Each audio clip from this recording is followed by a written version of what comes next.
Welcome to Respawn Aim Fire, episode 109, the Kick-Ass Irreverent Gaming podcast where three lifelong friends gather to talk about video games. I'm Chad, that's Holden. Hi. And you're you, and that's why we love you.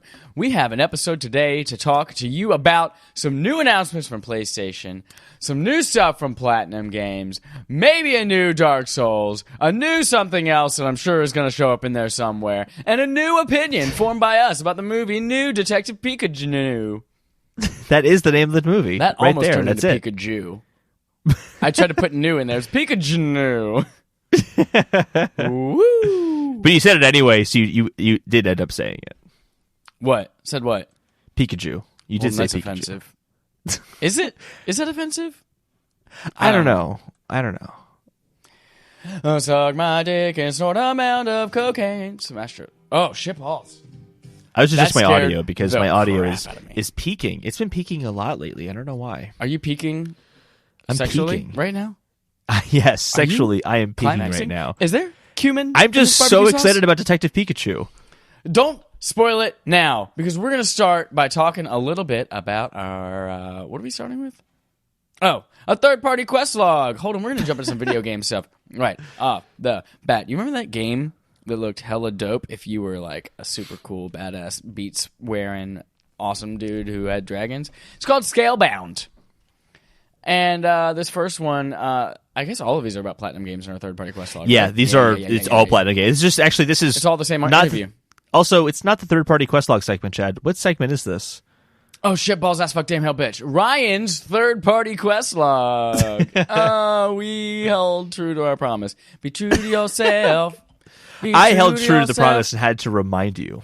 But I also failed the promise a few weeks ago. So, yeah, we're just not great at promises. Promises. That's a musical. Scalebound developer laments Microsoft taking brunt of blame for cancellation from Janet Garcia at IGN. This was actually kind of an interesting little read. Atsushi Inaba, head of Platinum Games Studio, was speaking with Video Games Chronicles, and we're going to read a couple of quotes here. Atsushi says, "We obviously can't go into details about it because there are rules for engagement as a developer. We want to make sure that the publisher who gave us a chance to make a game in the first place isn't treated poorly. I think there are areas where we could have done better, and I'm sure there are areas that Microsoft as a publishing partner wish that they could have done better, because nobody wants a game to be canceled. The truth is, we don't like to see Microsoft take the brunt of the fan ire because game development is hard, and both sides learned lessons for sure." That's kind of a nice gesture. The developer didn't have to do that because, you know, Microsoft, they've been taking it on the chin over and over, like first party games are lacking on their system, and they canceled this, and they canceled they shut down Lionhead and canceled Fable Legends, and they canceled this, that, and the other. But it's nice to be like, hey guys, listen, both parties are to blame. We both fucking suck. That's the moral of the story. Yeah, it's also just nice too because it is tough, and it's not like Microsoft is saying, "Yeah, we can't wait to show people Scalebound, this really cool game, and then like take it away from them. Can't wait to take that game away from people." No company thinks like that. They want to offer these. That's why they show them off. So that was nice to see. And then they also were very nice to Nintendo. They based it on Nintendo in the same exit interview. Nintendo is a company that respects creators. From that perspective, it is a strong organic fit for us. It's not like in the last 2 years. They came knocking at our door saying, "Let's do these games. We've been friends for a long time, and through the cycle, we've built up a lot of trust. Got to know who that other company is, and that opens the doors to a lot of new opportunities as time goes on. So it's simply that both companies have a lot of trust." I just kind of like these two stories in tandem because it's just kind of like, hey, sometimes things work out, sometimes they do work out. Did I say both the same way? They do work out, sometimes they don't work out. Sometimes they work out, and sometimes they do work out. Yeah, you know what I meant. They do work out and they don't work out sometimes, but it's always because we want to offer the best games possible to people. And it's kind of cool to see the same companies speak to different companies in that way. Yeah. What's the name of the game that they're doing for Nintendo? Oh, Astral something? Astral Chain. Astral Chain, yeah. Yeah, that looks like it could be dope. Also just Bayonetta. Bayonetta 3 as well. Bayonetta. Oh, that's right. Bayonetta. Bayonetta 3 exists. Did you remember that? I did. There's been a lot of stories recently that I just haven't really bothered to talk about too much about, just about how they're really enjoying developing that game and they're doing unique things with it and yada, yada, yada. Just normal developers talking about their game because Yoda, Yoda, Yoda. You know that great Seinfeld episode, Yoda, Yoda, Yoda? But do you know the bad lip reading video, Yoda with the seagulls? It's a song. What? No, I've never seen this before. Oh, shit, Holden. Oh, shit. Seagulls gonna come, poke me in the coconut. And they did, and they did. Oh, my God. Holden. Shit. I have to find this right now. So we gotta, like, talk and stall just a second, because I'm gonna send it to you right now. It is the funniest thing. So this is kind of going to serve as a good transition into Ryan's playtime, where we talk about what we played this week, because my best friends were in town from Thursday through today. So I didn't play a lot of games. Oh, we played a couple of things together we'll talk about. But we watched this video at least 7 times. And we've already all seen it before because it's fucking hysterical. Bad lip reading seagulls. It's the first thing that comes up when I search my YouTube. Oh my God, it's so fucking funny. Are you familiar with the bad lip readings? Of course. Okay. This one's a song, and it's hysterical. All right, well, send it over to me. I will. I'm going to send it over to you. And if you guys at home are listening and you're like, what are they talking about? Shut up! Just post it on Twitter. I will. I'll post it on Twitter if I remember to. Or so I probably won't. Oh my God, I got a text message. Let me check and see who it's from. And they did. And they did. Oh, Lord, that log had a child. The funniest fucking video in the world. What else was I going to talk about? Is it the funniest video in the world? It's so funny, Holden. All right. As someone who doesn't watch a lot of YouTube, I can definitively say this is the best thing on it. That means I have clout. So, yeah. Obviously, as you can probably tell from my voice and my enthusiasm today, I'm exhausted as fuck. I've slept very little, and I did so many things and had so much fun and activities. And we did get to play a little bit of video games in there. We played What'd you play? 4 rounds of Smash Bros. Oh, fun. That's a total, like, dude, my bros and I got together for the weekend. We played 4 rounds of Smash Bros for old time's sake. What's funny is that, so Kanan, my best friend, love of my life, heterosexual life partner, he doesn't play video games at all. Except for on Xbox 360, he played a ton of Halo, and he played that nonstop for like 70 years. But that's it. That's all he's ever played. But now his roommate back in Nashville has a Switch, and they play Smash Bros. And so we played a little bit while he was up here. He's obsessed with Dark Samus. And then Jesse Syack, my other best friend, the 3 of us have not been together since 2011 when we went to Europe together. So this was definitely like a reunited, wow. And it feels so good. Lots of shouting For perspective, and screaming and Game of Thrones jokes. started in 2011, the TV show. It's a long time. Our God. Oh, our Gott. Game of Thrones, G-O-T. Mm-hmm. Also God in German, Gott. Jesse plays a little bit. He has a PlayStation. He doesn't have a Switch, but he doesn't really play games that much. He plays a baseball game on his phone. So to have them play video games with me, I don't know, it was. It doesn't matter. Keep going. Sorry. Yeah. To have them play video games with me was actually kind of a feat, like F-E-A-T, not F-E-E-T.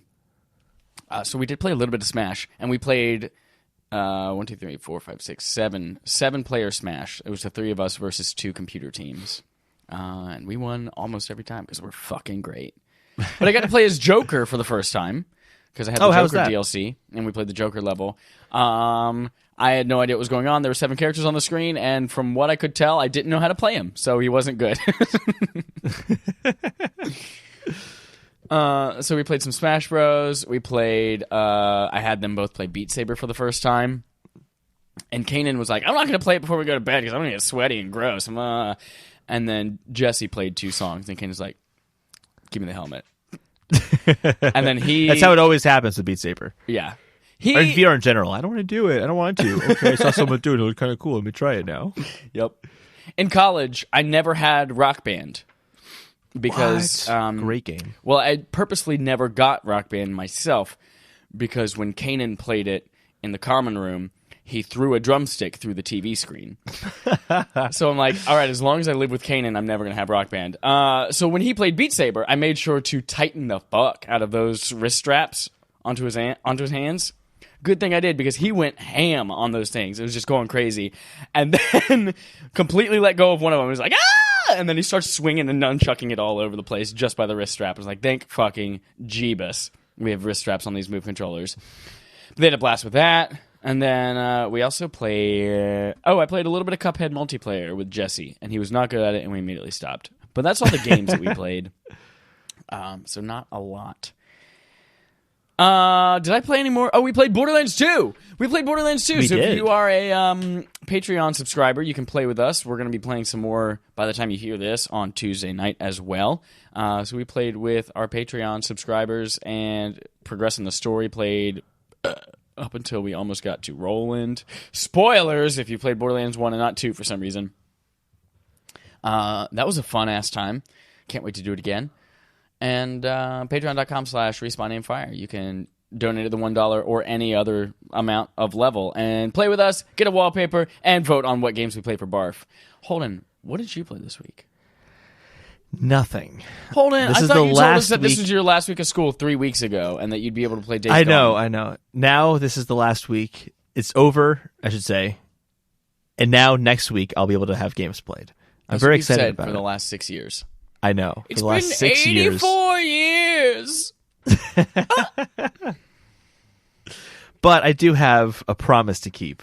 That's right. Ladies and gentlemen. It's a simple and clean promise, but I'm going to make it. If you are not aware, to keep Holden honest and make him finish these barf games, which is backlog accomplishment with Respawn and Friends, we've made up a new segment that he's now doing for the first time called Holden's Golden Showers. No, Holden's Lullaby. That's it. Holden's Golden Showers is something else that no one on the podcast knows about. Have we never talked about Holden's Golden Showers on this? Not here, no. Okay, well, maybe we'll talk about it on another show coming in June. But we're going to now do a segment called Ryan's Holden's Lullaby, where Holden has to sing 30 seconds of a song that you guys chose, thanks to a Twitter poll, and it is simple and clean from Kingdom Hearts. Take it away.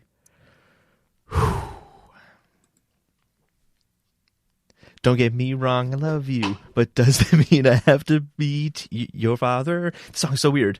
Understand what I mean when I said no. I don't think life is quite that simple. When you walk away, you don't hear me say, please, oh baby, don't go. Clean is the way you're making me feel tonight. It's hard to know to let go, or whatever it was. I'm done. It's over. That's it. Oh my God, I wanted that to end so bad. Oh, Holden, it was beautiful. It was that was beautiful. Awful. I messed up lyrics. It was awful, but I did it. I was caught off guard when you started, and I was drinking, and I almost spit it all over my computer again. Oh my God. You know, I'm thinking about going out for American Idol. If that's still a show, I'm going to try it out. You know, William Hung got featured on there. She bang, oh baby.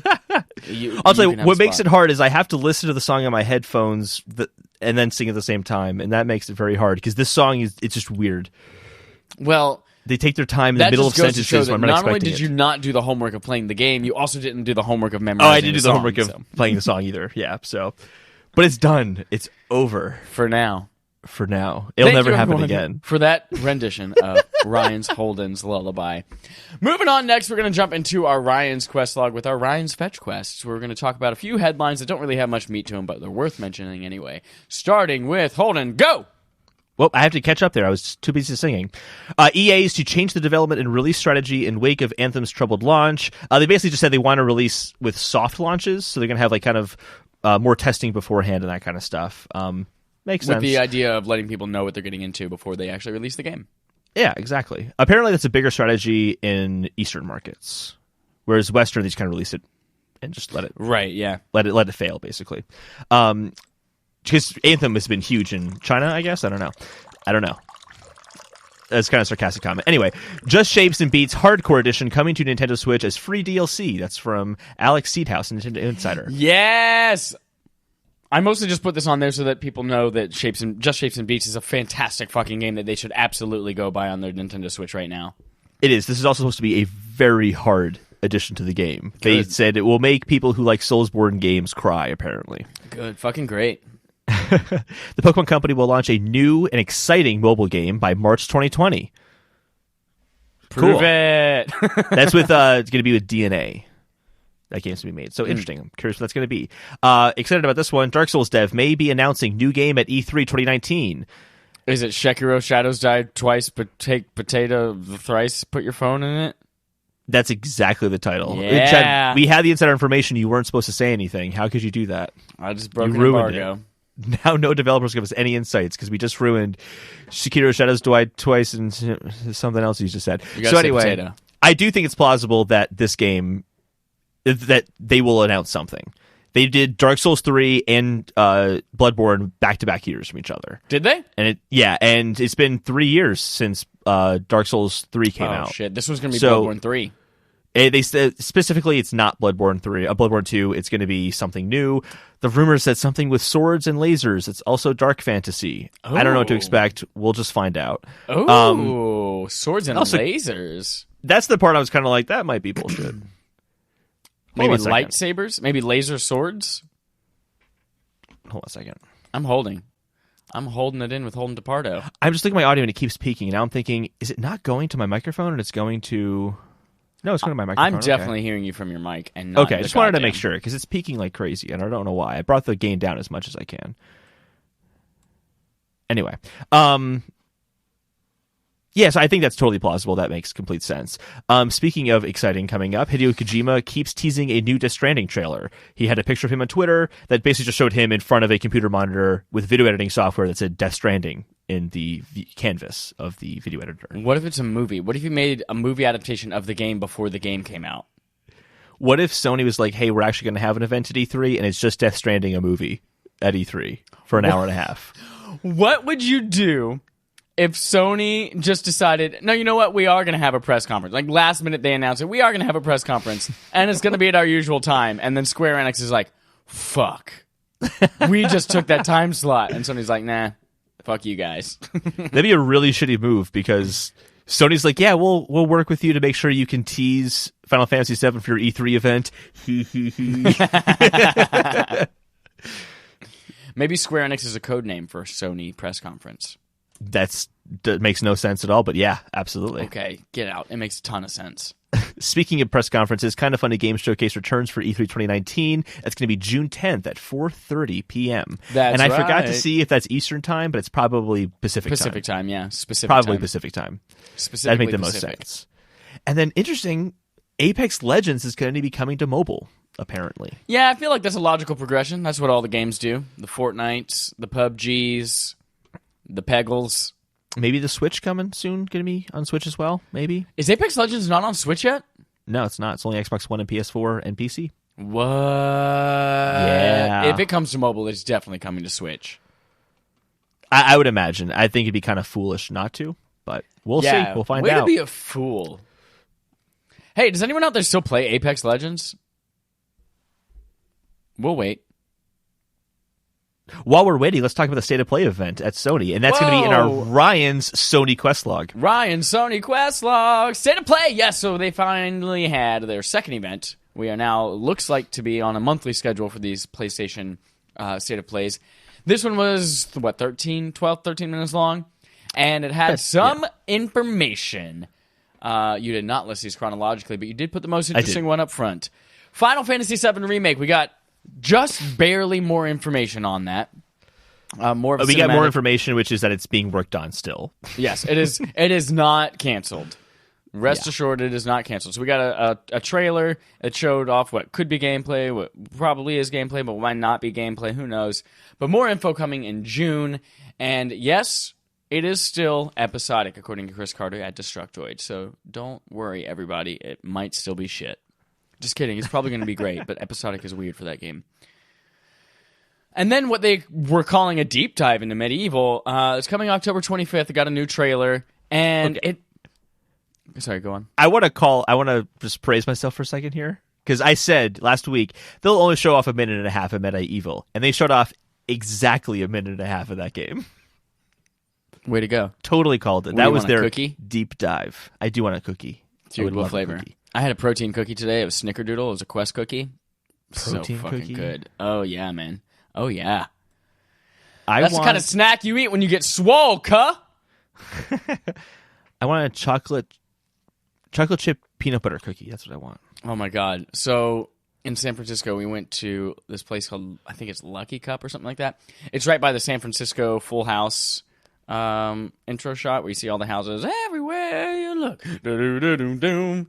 You didn't watch TV as a kid. Just realized you have no idea, no context for that. But it's a frozen yogurt place, and I had something called the Cookie Monster, which is cookie dough and Oreos and frozen yogurt, and I added peanut butter to it, and it was the bee's vagina, and it was so fucking good.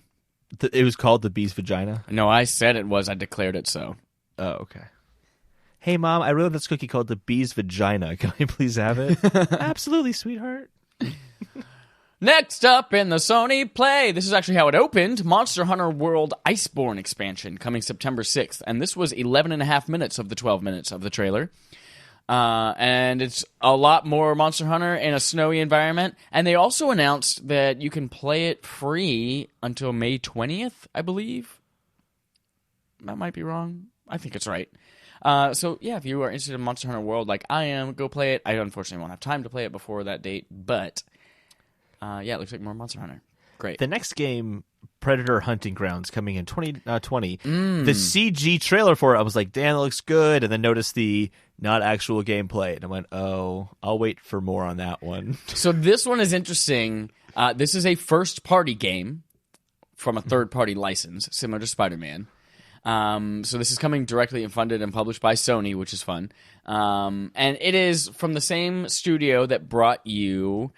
Friday the 13th, and it's the asymmetrical gameplay where you had to find Jason and kill him or escape Jason. And this is the same thing, but with Predator. Coming in 2020. I probably won't play it because it's obviously online multiplayer focused, but it looks really cool. I hope other people have fun with it. We will see. And then Riverbond coming to PS4 this summer. What I like about this, I think what stands out to me about this is that I love the continuing like indie verse kind of thing. This is a game that has special characters from Guacamelee and from Bastion, and they're like a whole bunch of indie games, and they're all collaborating and putting their skins in this game too, which is pretty cool. The game itself looks hella boring though. Away could be really boring, the next game, but it looks intriguing. It does. You're playing as a little spider monkey squirrel, flying squirrel. That's what it is. Flying squirrel. Yeah. And you're just trying to escape the fire.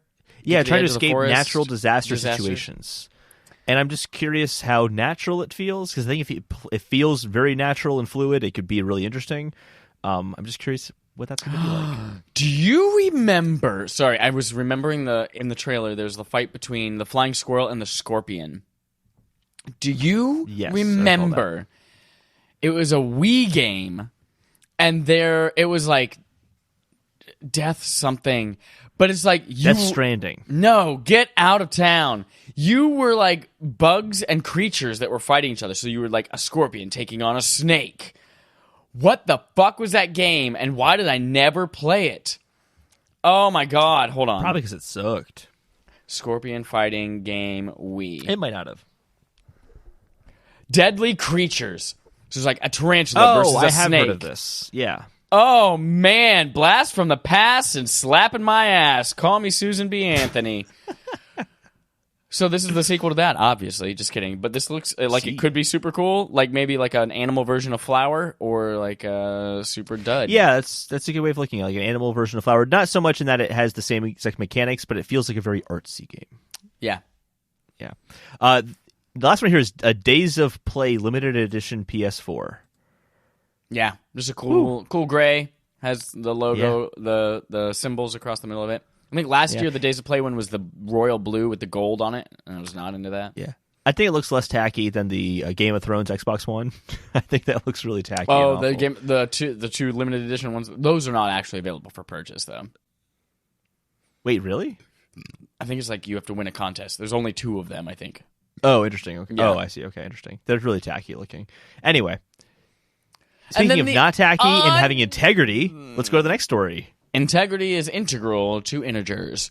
Until Dawn, developers explain why a sequel hasn't been made. This comes from Logan Moore. Like moose, but with an R. That's not false. From Dual Shocker. Question is it Moose singular or Moose plural? You'll never know. Pete Samuels, CEO and executive producer of Supermassive, during an interview with Game Informer said, quote, "A lot of creating the anthology is about our desire to serve that fan base from our perspective and to serve us ourselves in what we love to do so much, which is do more stories and characters and do it more frequently than 1 or 2 every few years." And then Tom Heaton, the director of their newest game coming out, said, "On an anthology, it's a great opportunity to wrestle with a new subject, a new genre, and with characters that you can develop specifically for that story. You're not tied to historical characters that you have to use." Yeah, I was actually really happy to hear them say this because I kind of wondered, oh, cool, I'd like to see an Until Dawn sequel, but I'd like that last point, which is that they're kind of the only ones doing this. There's not really many people who make games like Until Dawn. It's kind of a rarity, even though I think it's going to become more prevalent. And if they're the only ones doing it, I'd rather them make unique experiences than keep making Until Dawn over and over again. They have muscles to stretch. Right. Let them stretch it. And I think they have also explored enough of that. They had 3 games in that universe. They had Until Dawn, they had Rush of Blood, and then they had The Inpatient. Mm-hmm. So I think that's right. I totally forgot about The Inpatient. Even if they hadn't explored it enough, it would have gotten boring to do another Until Dawn game specifically. Not like a spin-off, but just do another one like that. And also just the different types of horror and all that. I'm very excited about that. I just can't wait for the Man of Medan. Is it Medan or Medan? Medan. I don't know. Milan. Sure, the Man of Milan. It's Man of Mulan. Let's get down to business. You know, that might be a really fun one to play. Could you play? You can't play that online with people. Damn. Mulan? The Man of Mulan, or even Until Dawn. No, but here's what you can do. Here's what you can do. You can do party chat on your PS4. You can do share screen action. You can do share screen so people can look at what you're looking at. You can also pass off the controller if you wanted to trade off chapter versus chapter. So you can do that remotely. I think we should figure this out because that'd be an awesome thing to do on game nights. Oh yeah, just like as a community, we just like everyone takes a different turn. Yeah. Oh, that would be dope. Good thinking, Holden. I knew there's a reason why I brought you on this podcast. Everyone, welcome special guest Holden DePardo from Holden's Golden Showers. Yeah, actually, I think that's kind of the joke on the on Nerds at Large right now is that I was retroactively added to all the episodes that I'm brand new to Respawn Aim Fire. We're going to move on to our Ryan's Nintendo Quest log, starting with, unfortunately, 3DL's Dodge Ram it. 3DS sales might be lower, but the demand is still stable. This is from Liam Doolan, like Mulan, but with a D. And then 2 O's instead of a U. It's actually not spelled like Mulan at all. Not like Mulan at all, but probably pronounced the same.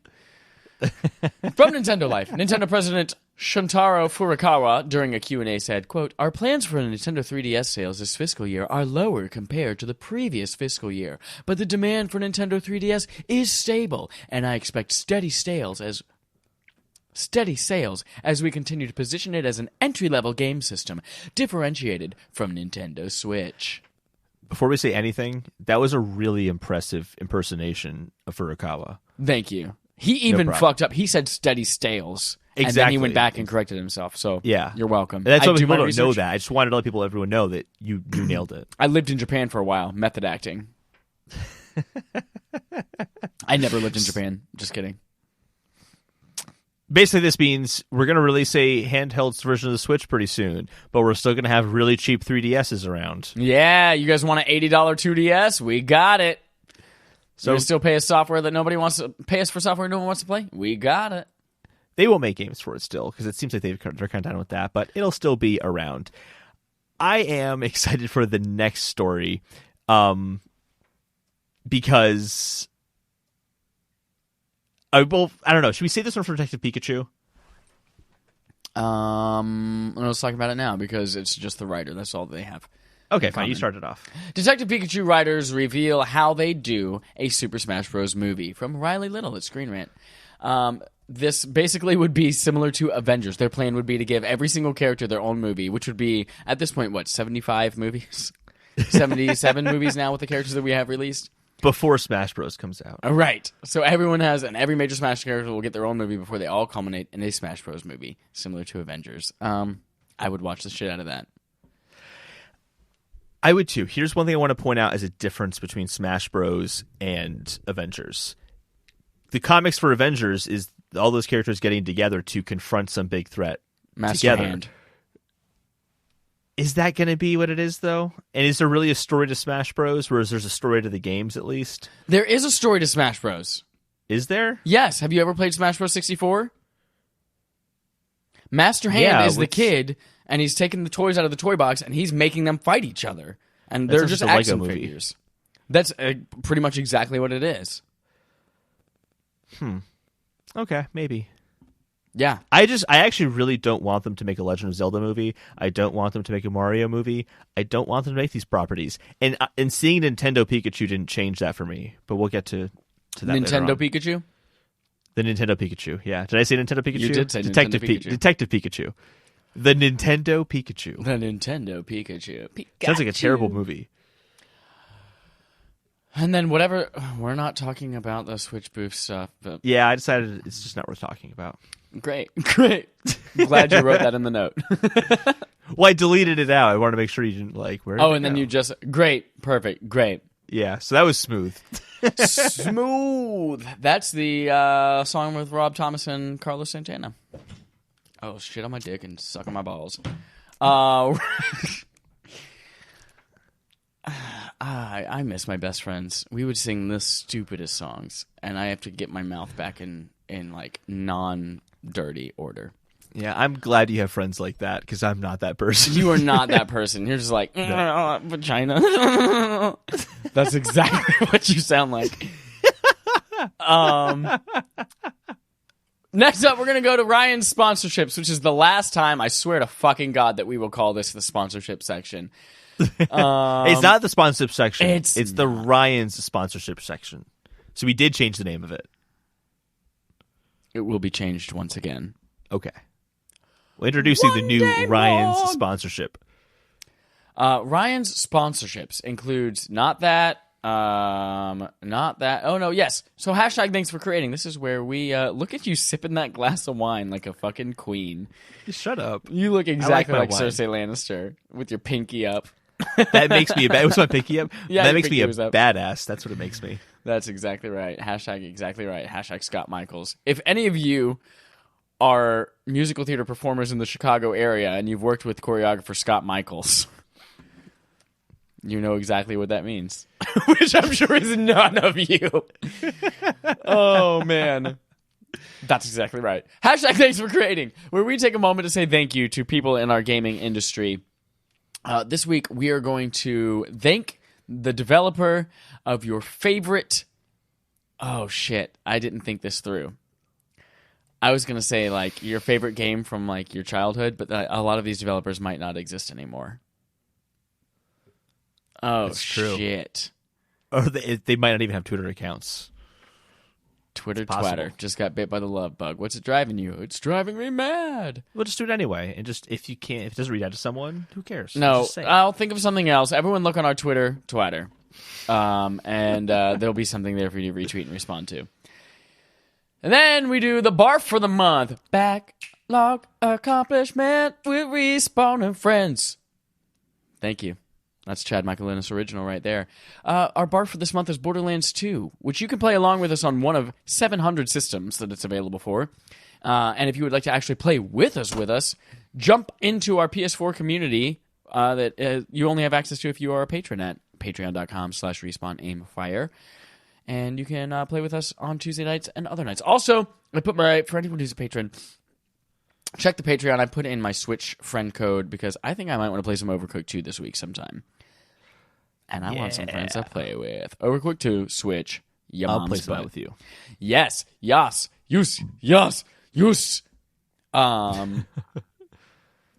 Great. Fucking great. That's going to be our barf for the month of May and June. That's Mai und Juni auf Deutsch in German. So you have until the end of that to finish it because it is a lengthy campaign. Just like my dick.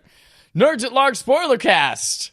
We are doing a weekly show with the Nerds at Large folks on their Spoiler Cast channel, talking about Game of Thrones immediately after it airs, and it's available for you to listen to. We have 5 of those episodes available right now, with the last one coming next week. 1 episode of Game of Thrones left. 1 left. I tell the tale of sweet. Now, you weren't there on Sunday. I wasn't, because my best friends were in town. Did I mention they were in town and we had the fucking greatest time, and it was the greatest vacation I've ever had in my life? It was wonderful. Just a sentence of what your thoughts were on the episode. What did you think? I can't tell you that right here. You can, absolutely. I cannot. Absolutely. I cannot, because I still have to go listen to y'all's reactions and then form my opinion based on that. Just kidding. I already formed my opinion, but I want to know what you have so I can walk into it being educated. So I know exactly what arguments to shoot down. But go listen to that. It's great. They're great. We're great. Everyone's great. Friday night at 8. I have got a date. Great. That's from The Nutty Professor. You're welcome. I am musical today. I've also never seen The Nutty Professor before. Really? Not even the original? Not even Nope. the Eddie Murphy? Not even Nope. the fucking parody of it on, I'm sure, a lot of different things? No. Have you ever had a Nutter Butter while in a college course? With a professor? Not during one of my teaching? classes, no. But Have you ever pooped a balloon? I really don't want to talk about that, Chad. Next up is our Ryan subscriber interrogatives, which is absent.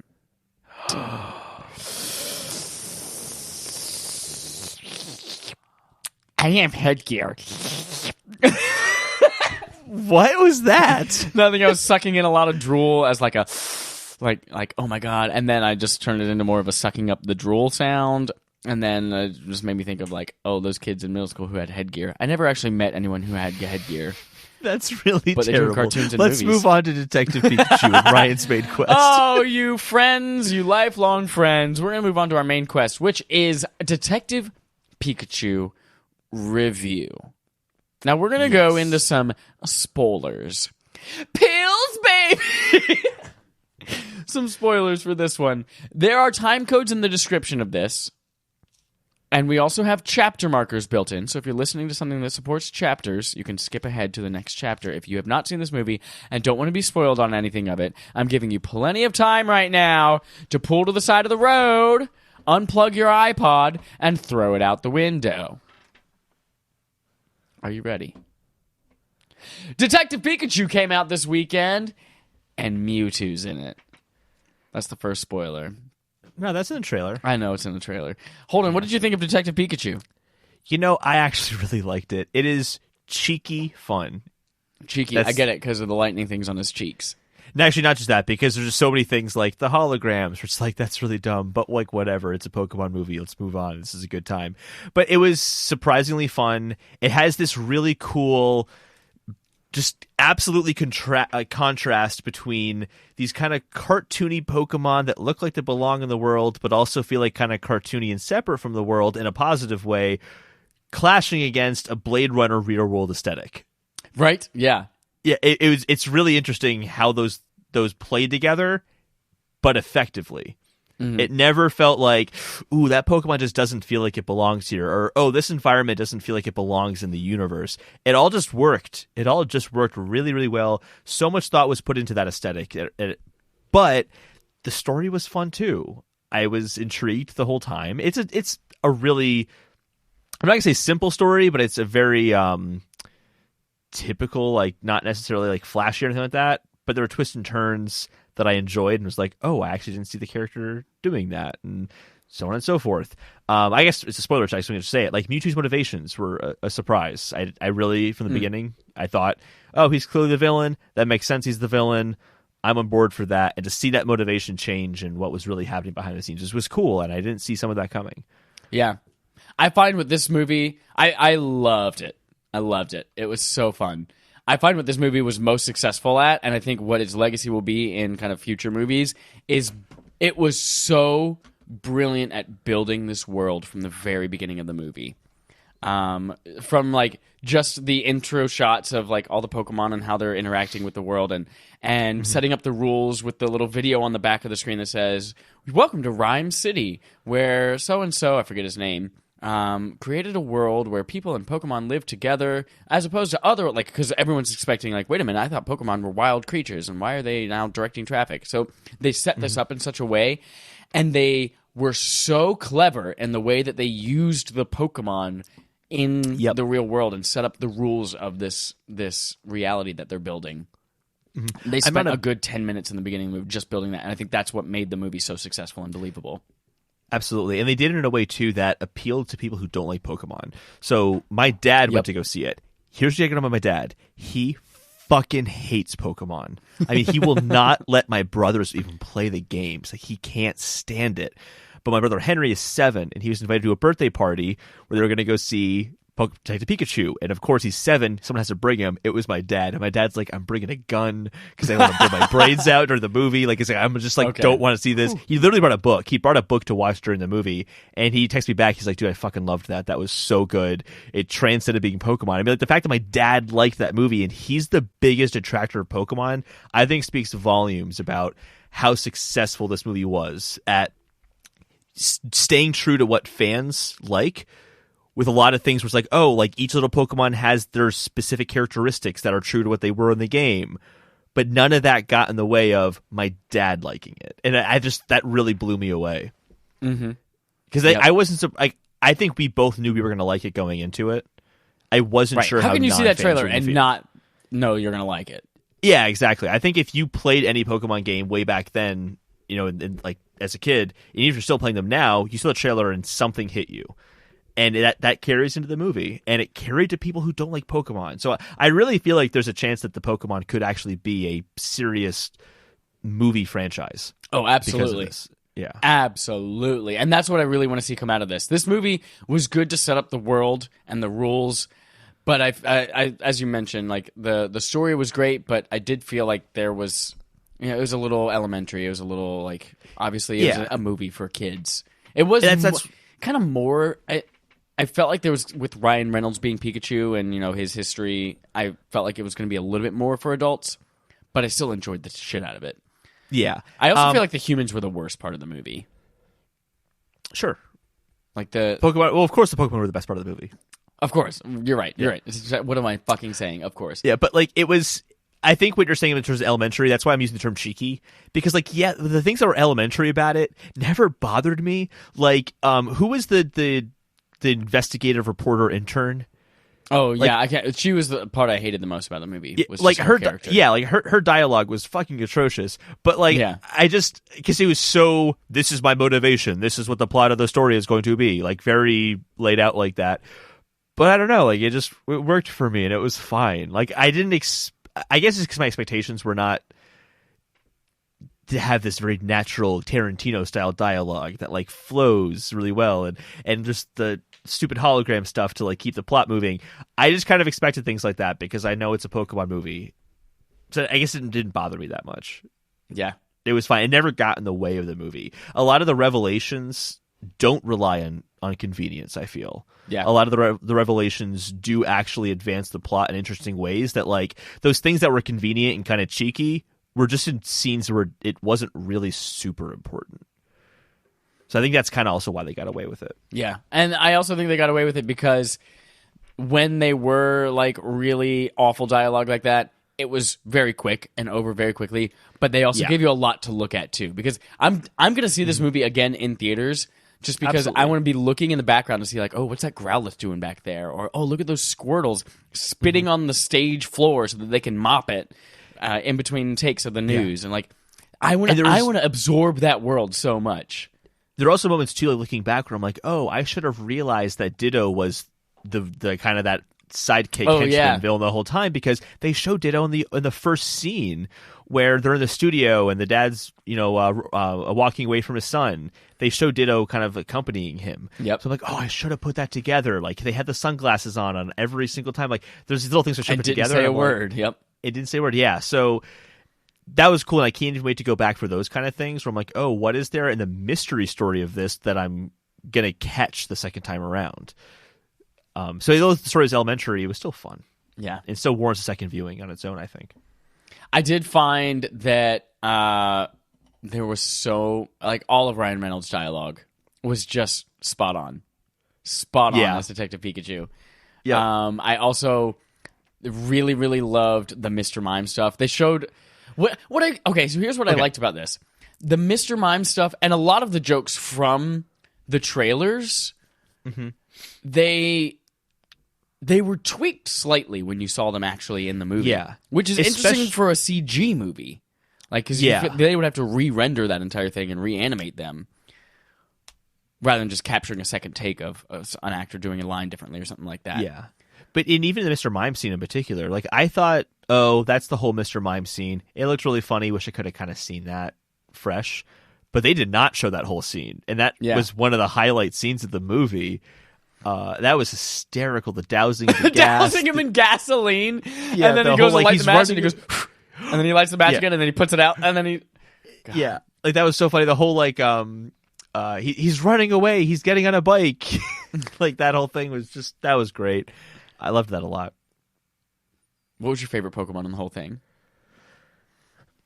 That's really tough. I mean, it's easy to say Pikachu just because Ryan Reynolds had the whole personality behind him. But, I mean, taking Pikachu aside, and Mewtwo, because Mewtwo was really cool and kind of a central character in it. And in terms of like, the background Pokemon, I really, really liked seeing Charizard. That was pretty awesome. I like seeing Ghastly, too. Was it Ghastly or no, it was Gengar. Gengar, yeah. Yeah, that was Gengar very cool. Was fucking dope. Because he was a solid shape but had this like gas element around him, which was ghost-like. Very cool how they played that. I was kind of curious how they're going to handle that Pokemon. And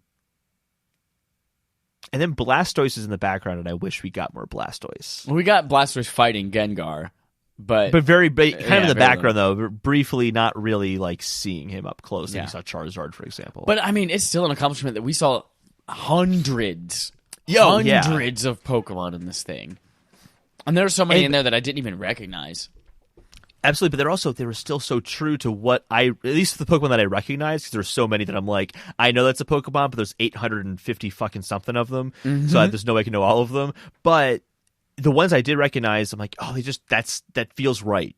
It didn't feel like they ruined any of these Pokemon and had them look bad. Maybe there are some like more hardcore Pokemon fans who feel differently than I am. I'm definitely more of a casual fan, but for me, it really just felt right. Yep. I love Jigglypuff singing her song over there, and the dude's asleep on the table. Yeah, that was great too. Yeah, there was a joke. The writer of the Pikachu movie said that he wants to make a Stars Born version of a Jigglypuff movie. Yeah. Oh, which is pretty good. What do you want after this? What kind of movie do you want after this? You know, honestly, it's hard to say because I wouldn't have said the first Pokemon movie should be a mystery story with a detective. Right. So it's kind of hard to say. Like, I almost don't want to tell them what to do because I just want to see what they're going to do with it. There's a rumor of a Mewtwo movie. I don't want that. That doesn't sound... There's the Mewtwo Strikes Back, the original movie that came out in theaters. No. Live action Mewtwo movie was a rumor. Okay. I think that would be too much Mewtwo. That would be he's the star of 3 movies now. Yeah, I'm not a fan of that idea. I would really like it to be about the people in Pokemon getting together in some way and what that bond looks like. So I think that's kind of what the crux of what Pokemon is as a whole. Like, if you look at what the simplest element of any of those games is, it's about the bond between Pokemon and humans. And that's also what this is about, too, is the bond between Pokemon and humans. So whatever it is has to be about that bond. It has to be about human characters and Pokemon characters intermingling. And I don't think that a Mewtwo movie can do that in the same way. I don't know. Yeah. Despite him being able to talk.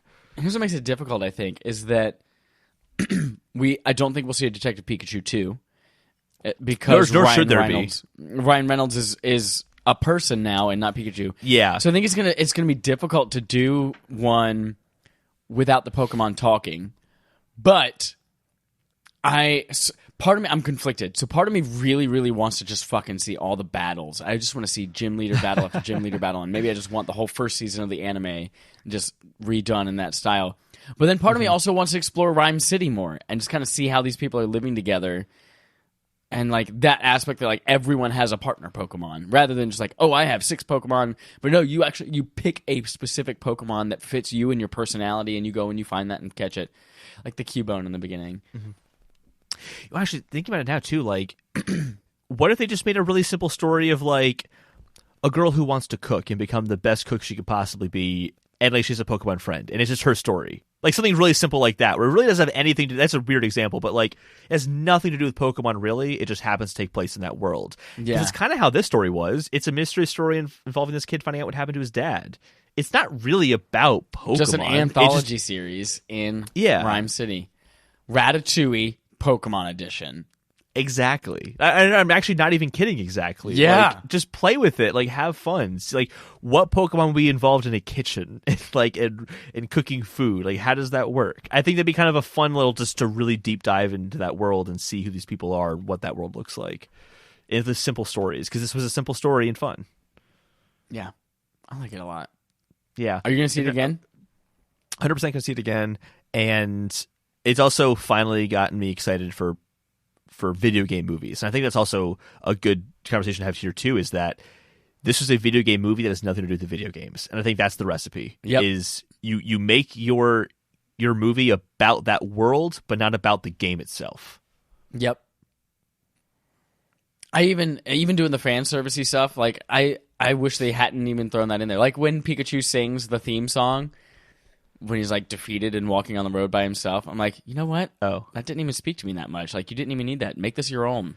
Oh, I loved that. I Did loved you? that. And people in the audience seemed to like that, but I was also watching it opening day, so like I'm not sure if that was because Oh yeah, I saw it Monday afternoon with like 3 other people all over the age of 30. But yeah, I loved it. I'm actually surprised by the fact that I have no complaints about the movie. Look at you. Yeah. You're Mr. Negative Nancy Pants, and you don't have any complaints? Being critical is not being negative, but yeah, I have no complaints. You're so good. You're so good. Well, great. Let us know how you liked Detective Pikachu, or if you fucking hated it and you wish they all would die in a Charizard fire. Let us know. We're going to move on to our final segment called Endgame. And we've Ryan's Endgame. Whew. I know. I almost lost it. Almost lost it. Which starts with Ryan So Fucking Humble, where Ryan takes a back seat and lets us talk about whatever we decided we wanted to bring to the podcast. And Ryan, thank you, because we've decided that we're going to bring to the podcast Ryan's Game on Game Show. Ooh, twist. You guys thought we were going to do another silence again. Or science. Who knows? This is Ryan's Game on Game Show and another segment of Ryan's Video Game Would You Rather. In celebration of Detective Pikachu, we are doing all 5 Pikachu Would You Rather. Not Pikachu, sorry. Pokemon Would You Rathers. Nintendo Pikachu. Well, I know what you're talking about. Yes, I think I made them all first-gen Pokemon. Okay. That still doesn't help. But I'll have What's questions. that one who's like it's like a shell? Shelder? So, and I believe all of these actually also appeared in... Oh, no, a couple of them didn't appear in the movie. But this is where we go through 5 just would you rather scenarios, and we talk about them, and some of them are fine and some of them are weird. Starting with, would you rather eat a Pidgeot or a Taurus? And you have to kill it and cook it yourself. So already, I know what a Pidgeot is. Would say Taurus? Which one? Tauros is the bull Pokemon. Oh, So there were a I'll lot have of that them in the one. beginning of this one, and then Ditto turned into a bull during the fight. Okay. Sorry, spoilers. Oops. I'm gonna take the bull. Why not? Let's eat the bull. You have to kill it yourself and cook it. You have to kill and cook it yourself. But also, Pidgeot's a giant fucking bird that can make a hurricane, so... Yeah, but also it's an easier target because it's bigger. I was immediately going to say, not the bird, it's going to be hard to shoot, but it's a big bird. Easier to shoot. Still going to take the boar because hurricanes are fucking terrifying, so I don't want to like ruin the neighborhood of my attempts to eat a bird. So you're going to go with Tauros. Yeah. Great. I will also go with Tauros because I feel like it's a... Isn't that a Gen 2 Pokemon? No, that's definitely Gen 1. It was exclusive to Blue. Okay, so definitely Gen 1. Okay. Yep. I don't know what I'm talking about. Yeah, I would also do Tauros. Just because I feel like Pidgeot would also be really... I'm not good with a bow and arrow. As a stranger this weekend let us shoot his bow and arrow. We were just walking in Golden Gate Park, and there was a guy walking with a compound bow. And we were like, hey, are you about to go shoot that? And he's like, yeah. I'm like, can we watch you? And in Golden Gate Park, there's just a bunch of archery targets. And so he let us all shoot his bow. And I hit the target, but it was a lot harder than I thought. So I would never be able to hit this Pidgeot. Oh, but in Game of Thrones, they say, just let your eye do the aiming for you. Just look and you'll hit the shot. It's not that easy. It's not that easy. Oh, Game of Thrones lied. Yeah, it absolutely lied. All right. Now play. Get out of here. Stop it. Fucking Siri. She just wants to be the third lifelong friend on the podcast right now. She can't. That's She's true. dead. Next question. Would you rather... let's do number 3. Okay. Would you rather be trapped in a house with a murderous Ditto or live in a normal apartment with an occasionally bipolar Scyther?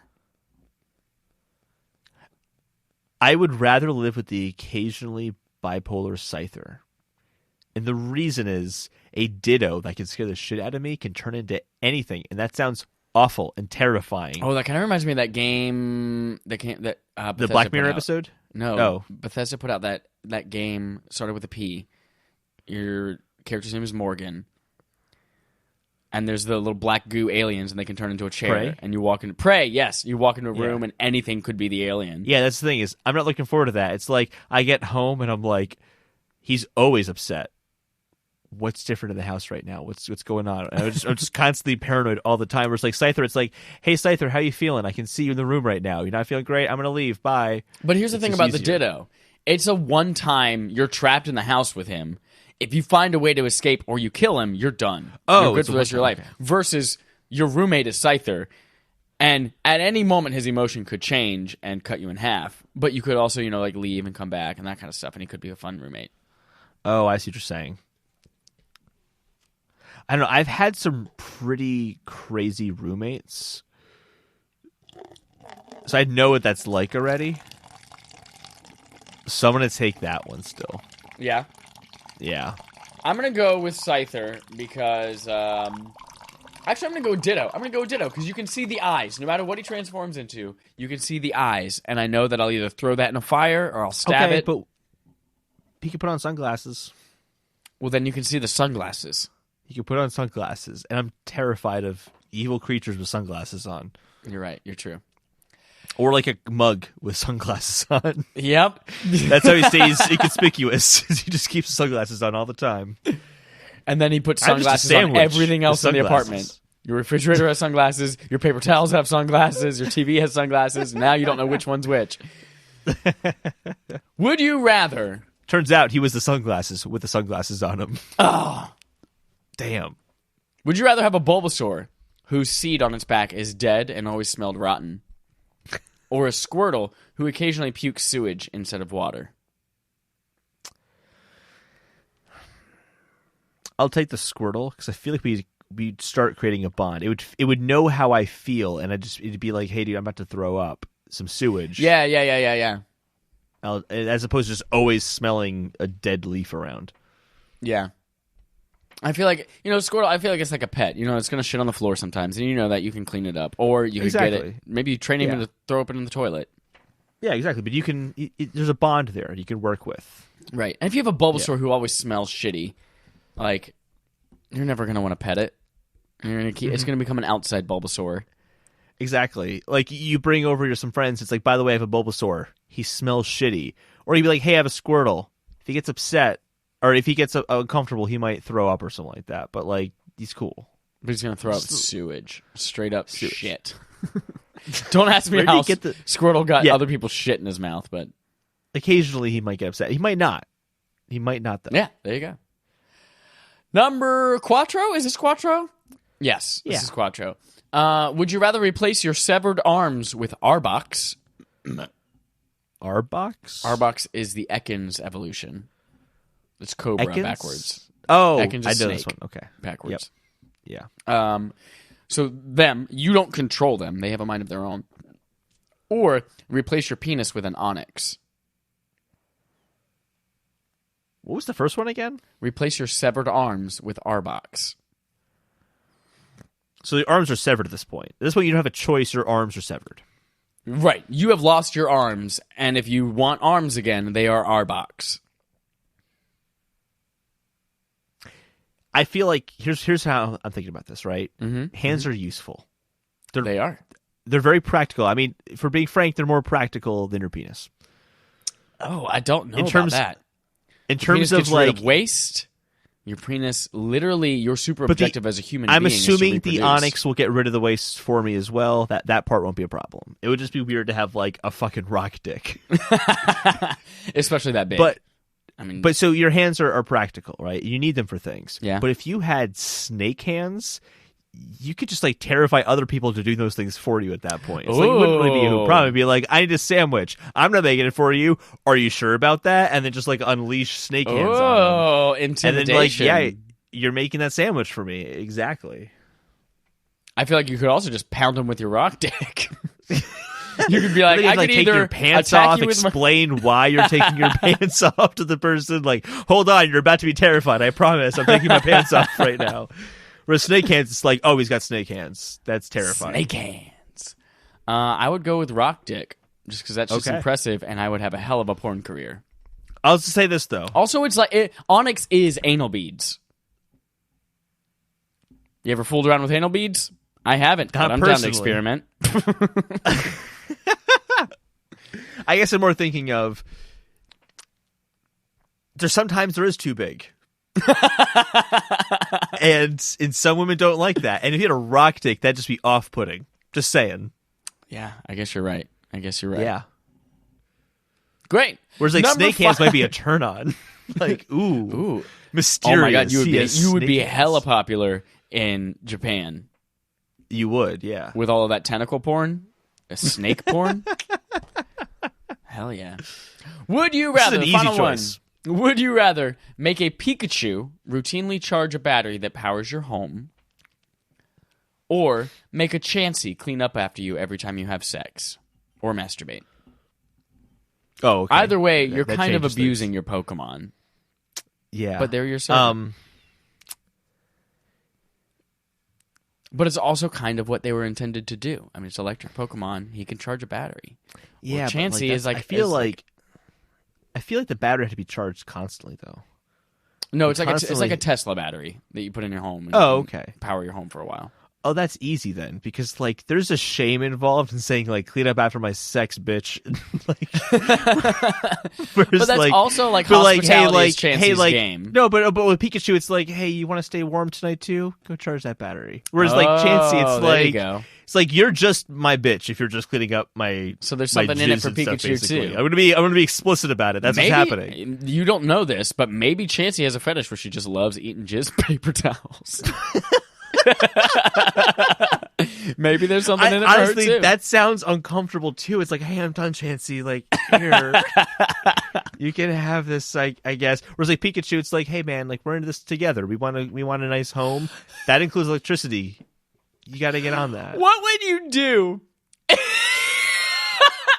Ew. What would you do if there was literally something or someone who, like, after you're done having sex, you're just like, you ring a bell and a butler comes in and it's like, all right, and they just eat the condom in front of you and then they eat the towel that they take it off for you. You don't want to touch your gross condom.